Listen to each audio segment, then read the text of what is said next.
The first time I became aware of the illustrations of William Heath Robinson was when I stumbled across this paperback while scouring the shelves of a bookshop.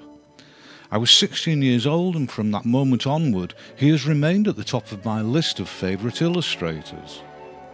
And although there are plenty of others on the list, none has had as strong or as enduring an impact on me. William Heath Robinson was born into a middle-class, artistically inclined family in North London in 1872, and he was obsessive about drawing from a very early age. In 1887 he left school at the age of only 15, and following a spell at Islington Art School he managed to get a place at the prestigious Royal Academy School in London. But he found the unimaginative drawing assignments tedious, and he never completed the course.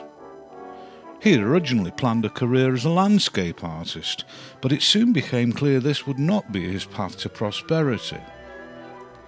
Both his older brothers, Charles and Thomas, were by this time doing quite well as illustrators of books and magazines, so William abandoned his landscape ambitions, quickly put together a portfolio of illustration, and began lugging his work from publisher to publisher. He was far from an overnight success, but he did get enough work to convince him to persevere, and soon he was sharing a dilapidated studio in a rundown part of London with fellow illustrator and friend Percy Billinghurst. In 1897 through to 1899, both he and Billinghurst picked up commissions from various publishers for badly printed, cheap editions of books such as the Tales of Hans Christian Andersen and the Arabian Nights. And with work coming in on a regular basis, they were able to relocate to more respectable premises in a better part of the capital. William Heath Robinson was one of the generation of illustrators who were no longer constrained by the limitations of woodblock printing. The recent advances in print technology meant they could now render drawings in pen and ink, which could be transferred direct to the printing press without undergoing the engraving process.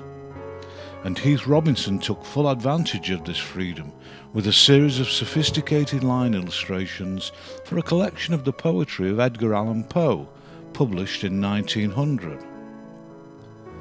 He created a series of aesthetically stunning and emotive monochrome visual interpretations of Poe's verses, using pen and ink with an authority and descriptive sensitivity that most could only dream of. And this body of work represented a major step forward in his status and reputation as an illustrator. All his monochromes from this period used a wide range of ink hatching techniques to evoke all kinds of material and texture, from clouds to fabric and hair to foliage, with remarkable dexterity. In 1902, Heath Robinson's illustrated edition of The Adventures of Don Quixote by Miguel de Cervantes was published. And crucially for this book, he was able to work in black and white and to demonstrate what he was capable of using watercolour. Once full-colour print technology had arrived, more expensive editions of books began to appear, featuring full-page illustrations using the process. And Heath Robinson's talent for expressive and aesthetically pleasing watercolour stood him in particularly good stead, competing confidently with others such as Arthur Rackham and Edmund Dulac. In that same year, Robinson's own children's book, The Adventures of Uncle Lubin, was also published.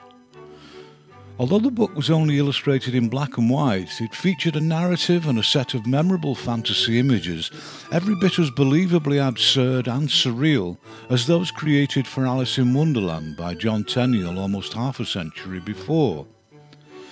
The book sold in reasonable numbers, but it was far from the runaway success it deserved to be.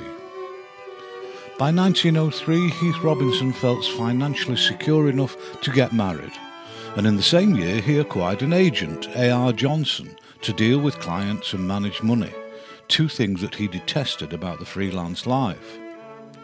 And although Johnson did get him a lot of high-profile work, apparently he wasn't much better than Heath Robinson at negotiating comparably higher fees. Nevertheless, it was to prove a lifelong and apparently amicable relationship. In 1904, there were no less than 5 published volumes of the work of French medieval writer Francois Rabelais, illustrated by Heath Robinson.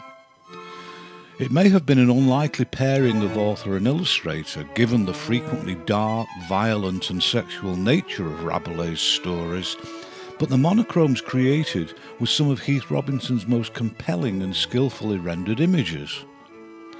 This large and impressive collection showed an illustrator totally in control of his medium, and he used his prowess with ink to evoke the art of the woodblock prints of the great Renaissance artists such as Albrecht Dürer.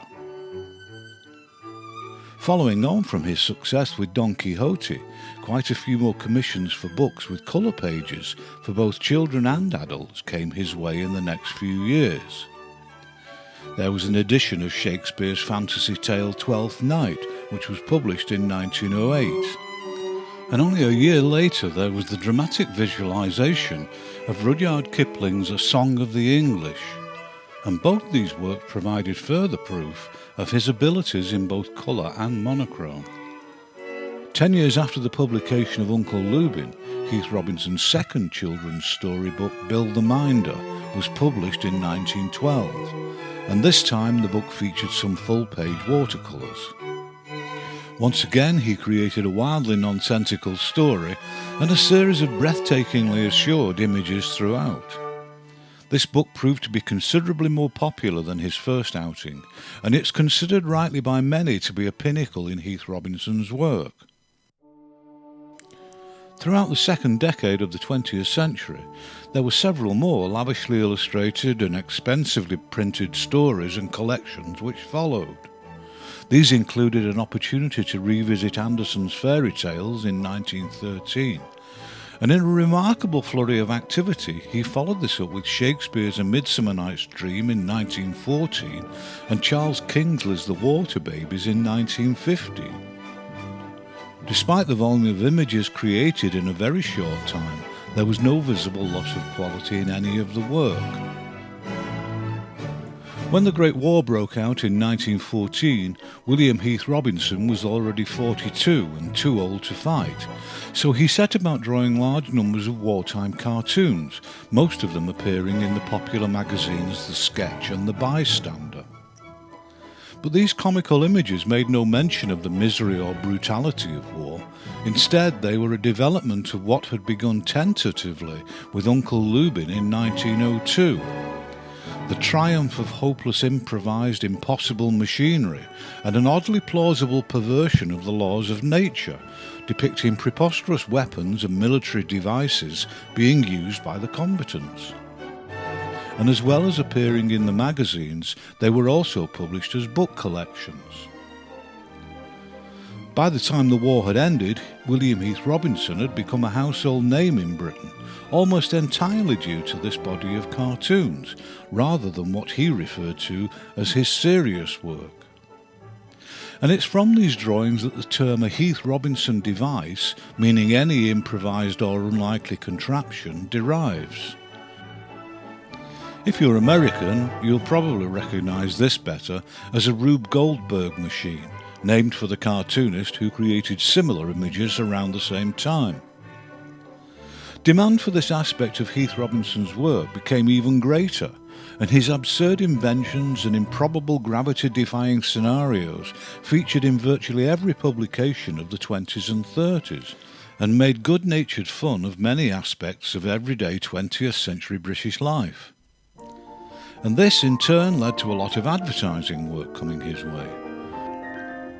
By this point it was well understood that humour was an invaluable tool in advertising, and there were many press and poster campaigns which relied on the comic visual appeal of his mad inventions to attract and, more importantly, hold the attention of potential customers. William Heath Robinson and his family had been living in the London suburb of Pinner up to this point, but once the war was over they moved to the village of Cranley, and in addition to the vast amount of commercial illustration he was creating, he also found time to paint watercolours of the surrounding countryside. His illustrated edition of Perrault's Old-Time Stories was published in 1921, and this was a clear indication that he was still a master of fantasy, even if most of his income was now coming from his humorous work in magazines or advertising campaigns. Published in 1922, Peter Quip in Search of a Friend was the last of the 3 children's books Heath Robinson would author. This book was another agreeable fantasy quest story, and although the coloured pages were far more graphic and flat than those of Bill the Minder, this was merely a reflection of how style in children's publishing was evolving, with fussier forms of traditional application of colour becoming less fashionable. This was reflected in Heath Robinson's humorous colour work of the period too. In 1929 the family moved again and settled for good in Highgate, North London, and by now it was an apparently never-ending stream of humorous drawings for magazines, advertisements and books which was keeping him busy. Traditional fairy tale bookwork had all but disappeared, but in 1933 Heath Robinson's illustrations for the first in the series of Professor Brainstorm books written by Norman Hunter increased the book's appeal and its sales. When the Second World War began in 1939, Heath Robinson returned to his wartime absurdities, but he would not live long enough to see the eventual victory of Britain and the Allies. The last project he worked on was a set of black and white illustrations for Lillian Clopet's short story collection Once Upon a Time, which was published in 1944. And that was the year William Heath Robinson died at the age of 72.